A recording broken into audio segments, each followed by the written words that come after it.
Bonjour à toutes et à tous et bienvenue à ce nouvel épisode de Japan Expo Talk. À quelques jours de Japan Expo 17e Impact, nous avons voulu prendre la parole pour vous parler sécurité. Vous avez énormément de questions et nous avons beaucoup de réponses à vous donner. En tout cas, j'espère, puisque nous sortons d'un rendez-vous avec la préfecture de police. Donc, on va vous donner toutes les informations qu'on a. S'il y a des changements entre cette vidéo et le salon, ça sera les impératifs de sécurité qui nous les imposeront. Mais aujourd'hui, on va revenir en détail sur ce qui nous attend pour cette année 2016. Dans cet état d'urgence, en pleine Coupe d'Europe de football, tout un tas de circonstances très exceptionnelles. Voilà, et que vous veniez en voiture, en train, en vélo, en trottinette, en vaisseau spatial, en nuage magique, vous devrez tous passer par le hall 8. Le hall 8. Voilà, alors ceux qui sont venus à LR connaissent le hall 8.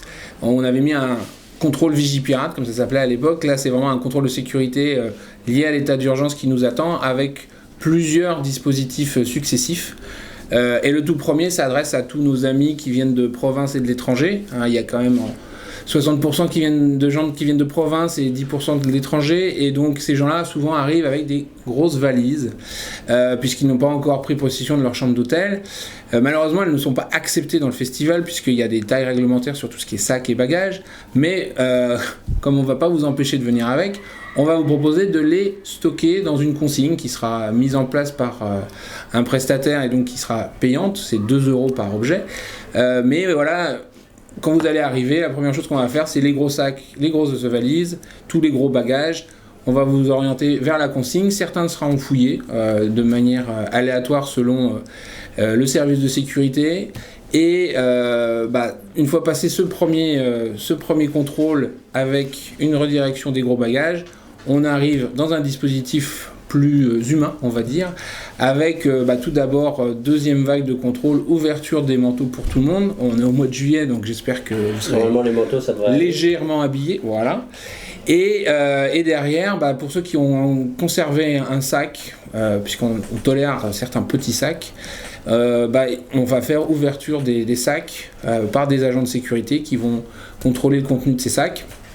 Et derrière, palpation. Donc quand on va arriver, il y aura des agents d'accueil au niveau de ces contrôles-là qui vont vous demander d'ouvrir vos manteaux et qui vont vous rediriger selon votre sexe dans une file ou dans l'autre, puisque la palpation se fait par un homme ou une femme selon votre sexe. Donc du coup, il y a vraiment beaucoup de gens dans le dispositif de sécurité afin de faire en sorte que tous les fans puissent entrer très rapidement. Tout à fait. Là, on a un dispositif, on en parlait encore avec le service de sécurité, qui est proche de celui qui pouvait y avoir à Roland-Garros ou de choses qu'ils mettent en place sur les événements sportifs de la Coupe d'Europe.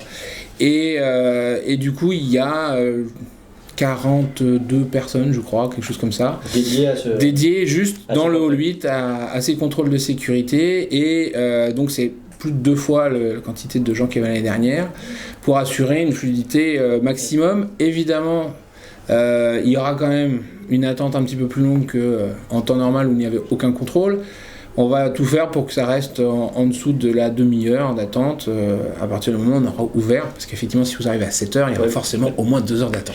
Et si par exemple moi j'arrive avec ma grosse valise que je peux aller déposer à la consigne, mais que dedans j'ai pas forcément mis mes affaires, mais un peu le costume que j'ai prévu de porter dans le salon, vu que je pourrais pas rentrer avec, ça veut dire que je suis obligé de laisser mon costume à l'entrée? Alors on a bien pensé à ça, et du coup on vous propose de vous changer avant de rentrer. Donc à côté de cette consigne qu'on met en place dans le hall 8, il y aura également un vestiaire, comme les vestiaires cosplay qu'on peut retrouver au sein de Japan Expo. Il y aura un vestiaire où vous pourrez enfiler votre costume, ranger vos affaires civiles dans votre valise, déposer la valise à la consigne qui est juste à côté et rentrer costumé. D'accord, et du coup, les questions qui reviennent très souvent, c'est qu'est-ce que j'ai le droit de faire entrer, parce qu'il y a beaucoup de choses qui sont autorisées, beaucoup de choses qui sont interdites. Par rapport à mes costumes éventuels de épée, de hache, de Astéroblade et autres. Alors ça c'est un petit peu compliqué de rentrer dans le détail, mais si on prend les grandes lignes, c'est vrai que tout ce qui est katana, sabre, épée, réplique d'armes, bokken, etc., ça va être complètement interdit, sauf si c'est dans les matériaux qui sont, la mousse, etc., ça ira, mais si c'est trop ressemblant, ça passera pas. Donc si vous avez un magnifique katana qui est entièrement pliable, etc., à partir du moment où un officier de police pourrait la prendre pour une vraie arme, ça passera pas. Donc tout ce qui est pistolet, etc., armes, fusils mitrailleurs et compagnie, préférez des trucs qui ressemblent plutôt à des pistolets laser avec des couleurs un peu folkloriques, etc. Si vous venez habillé avec des costumes militaires, etc., déjà, c'est pas la peine. Je pense que vous passerez même pas le premier contrôle, on vous fera faire demi-tour. Donc voilà, il faut privilégier cette année des costumes, comme on vous le dit depuis le mois de mars, des costumes qui ne possèdent pas ce genre d'armes, de répliques, de props. Et qui décide de ce qui entrera et ce qui entrera pas? Bien, on a déjà reçu une liste d'objets considérés comme non acceptables par la préfecture, qu'on a travaillé avec notre société de sécurité, qu'on a essayé d'assouplir parce qu'on a un public particulier qui a besoin de certaines libertés. Et donc c'est vrai que on a le service de sécurité qui sera briefé et qui aura des consignes précises de ce qui peut rentrer ou pas. Donc on a déjà répondu à pas mal de questions à ce sujet-là sur Facebook, sur notre site et autres. Je vous invite à consulter la page d'ailleurs avec les différentes listes d'objets, qui sera beaucoup plus exhaustif que ce que je viens de vous dire. Et du coup, derrière, il y a effectivement les agents de sécurité qui vont, eux, décider si c'est conforme aux règles qu'on leur a demandé de respecter. D'accord, donc si nos visiteurs vont sur le site web et regardent tout ce qui est autorisé, pas autorisé, toutes les règles qu'on a établies, à aujourd'hui, ils sont sûrs, s'ils respectent ces règles-là, ils sont sûrs que tout ira. Voilà, alors je mettrais juste une petite limite à ça, c'est que comme dans tout processus de communication, il y a ce qu'on écrit, ce qu'on veut faire passer comme message et ce que les gens comprennent. Donc je sais comment ça risque de se passer, c'est qu'effectivement vous aurez lu le site en long et en large. Peut-être qu'effectivement votre interprétation de ce que nous avons écrit ne correspondra pas au message précis qu'on voulait faire passer. On a essayé d'être le plus précis possible, mais c'est très compliqué d'être compris à 100% de la population et de toute la population. Donc forcément, on aura peut-être des gens déçus, mais voilà, la première chose à faire, c'est vraiment consulter le site, regarder les objets, regarder les règles qu'on met en place. C'est le meilleur moyen de ne pas avoir de mauvaises surprises. Par contre, si jamais ça devait être un problème, contrairement aux années précédentes ou même à Marseille, comme on l'a fait, les objets qui sont confisqués, les objets qui seraient interdits ne sont pas forcément confisqués. On va vous proposer d'aller à la consigne, les déposer. Mais par contre, si vous ne voulez pas aller les déposer à la consigne ou dans votre voiture ou les ramener, vous ne pourrez pas franchir le contrôle de sécurité. Donc vous avez le choix entre les ramener à la consigne chez vous ou les donner à l'agent de sécu qui va les détruire. Oui, alors d'accord, on a bien compris tout ce qui était bloqué à l'entrée et ainsi de suite, mais c'est vrai qu'on a vu beaucoup de gens se poser des questions sur Internet, de savoir, parce que c'est super, on ne peut pas rentrer avec des grandes bouteilles d'eau, on ne peut pas rentrer avec des sables, mais à l'intérieur on en trouve. Donc qu'est-ce qui va se passer? Oui, alors bon, déjà, je le redis, on peut rentrer avec des bouteilles d'eau du moment qu'elles font moins de 50 centilitres. Et celles qui sont à l'intérieur, justement, qui sont vendues par tous les restaurateurs, font moins de 50 centilitres. C'est la règle depuis l'instauration de l'état d'urgence, de toute façon c'est comme ça. Donc vous pouvez amener plusieurs bouteilles d'eau, si vous voulez vraiment avoir 1,5 litre, prenez-en 3 tout simplement. Mais les petites contenances, c'est tout simplement parce qu'effectivement quand on a les trop grandes contenances, il faudrait vérifier ce qu'il y a dans les liquides, c'est un peu comme quand vous prenez l'avion, où c'est des petites bouteilles d'eau uniquement. Après pour tout ce qui est réplique d'armes, oui c'est interdit, oui c'est vendu à l'intérieur, mais quand c'est vendu en boîte. Et il faut bien que vous compreniez une chose, c'est que c'est vendu en boîte et vous devez garder en boîte jusqu'à chez vous, puisque ces répliques d'armes sont vendues pour ornement. Seulement dans Japan Expo. Pas seulement dans Japan Expo, on a déjà eu le cas de gens qui ont déballé ce qu'ils avaient acheté à Japan Expo dans la rue, qui se sont fait interpeller par les forces de l'ordre. Ces armes, ces répliques d'armes sont totalement interdites sur la voie publique. Ce n'est pas que au sein de Japan Expo, c'est partout. Vous pouvez l'avoir chez vous, vous pouvez faire ce que vous voulez chez vous, dans votre jardin, dans votre salon, mais en public, c'est interdit. Donc, quand les commerçants de Japan Expo vous les vendent, ils doivent vous les vendre dans une boîte. Si jamais on vous en vendait une sans boîte, premier réflexe, réclamer la boîte. Deuxième réflexe, vous pouvez passer nous voir au point exposant pour nous dire j'ai acheté tel truc à tel endroit, il ne respecte pas les règles et nous on interviendra. Normalement, ces exposants vont fournir, il y a des petits flyers qui expliquent justement tout ce genre de choses qu'on leur oblige à avoir, il y a des affichages, donc il y a tout ce qu'il faut. Et les répliques d'armes, celles qui sont vendues, effectivement, c'est pour votre plaisir, des yeux, chez vous, mais pas, surtout pas, ne pas les déballer.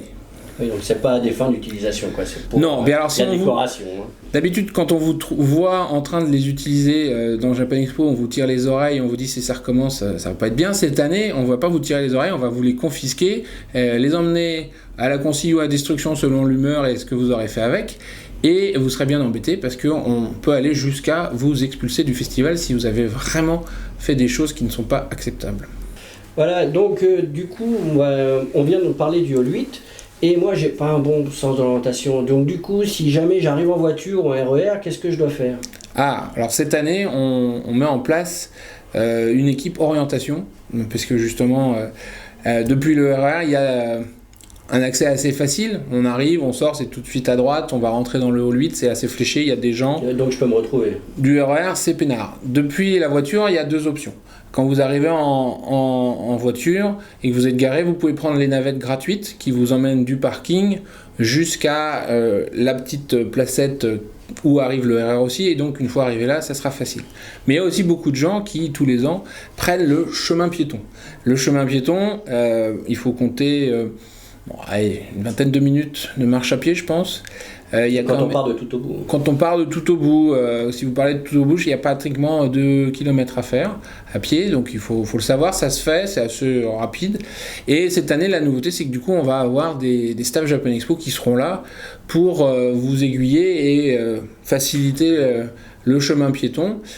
Et du coup, ils vont vous guider tout du long de ces 2 km jusqu'au bout. Vous verrez aussi des petits panneaux qui vont apparaître cette année avec marqué « Allez, courage, plus que 500 mètres !» et Chibidino qui va vous encourager tout au long du parcours. Et puis si vous avez des questions ou des doutes, ils seront là. Par contre, faut faire attention, c'est déjà arrivé par le passé. Il y a parfois sur ce chemin des vendeurs à la sauvette qui vendent des faux tickets Japan Expo. Puis tous les gens qui vont vous vendre des tickets Japan Expo en disant qu'ils en ont plus, etc. C'est très dangereux parce que ce qui se passe généralement, c'est qu'ils vous le vendent, que c'est des faux billets. Arrivé au contrôle d'accès, ça ne passe pas et vous êtes obligé de repartir, en racheter un autre. Et du coup, vous en avez payé un revendeur à la sauvette et vous en repayez un aux caisses officielles de Japan Expo, parce que les seules caisses officielles où on vend les tickets de Japan Expo pendant le festival se trouvent dans le hall 7. Donc tant que vous n'avez pas passé les contrôles de sécurité, rentrer dans le hall 7, etc., c'est pas la peine de regarder les gens qui vous vendent des tickets, parce que ça sera vraisemblablement des faux tickets. Voilà, et un faux ticket ne permet pas, bien sûr, d'entrer. Et un faux ticket ne permet pas d'entrer. On a déjà eu le cas aussi de gens qui nous demandaient de leur rembourser les faux tickets. Malheureusement, on fait pas ça non plus. On fait pas ça non plus, parce qu'ils les ont achetés à des gens malhonnêtes qui vendent des faux tickets, mais c'est pas à nous. Donc on n'a aucun moyen à ce moment-là de répondre à ce genre de demande, et on dirigera forcément tout le monde vers les caisses. Jean-François, un dernier sujet pour aujourd'hui qui nous tient particulièrement à cœur. En avril dernier, à Kumamoto et à Oita, il y a eu un gros tremblement de terre qui a été très impressionnant. Il y a eu des gros dégâts physiques, quoi. On a vu une montagne emportée, une autoroute cassée. Des choses très importantes, un château, le château de Kumamoto, un des plus beaux qui a été ravagé, un ancien temple, le plus ancien temple du Japon, c'est pareil. Donc on a voulu monter une opération un petit peu à l'image de celle qu'on avait fait en 2011 pour Fukushima. Ouais. Pour Fukushima, et l'idée c'est que on se réunisse tous pour apporter un petit peu de soutien aux gens de Kumamoto, et on a fabriqué un badge qui est vendu au prix de 5 €, et tous les bénéfices qu'on va collecter seront envoyés à une association humanitaire qui aide en particulier les enfants là-bas, parce qu'ils ont été pas mal traumatisés par le tremblement de terre et le blackout en fait, qui a suivi. Ouais, on s'est associé à Kumamon, la mascotte de la région, qui est une des plus connues au Japon, pour produire ce badge à son effigie. Il est disponible dès maintenant à l'achat en ligne sur notre site internet.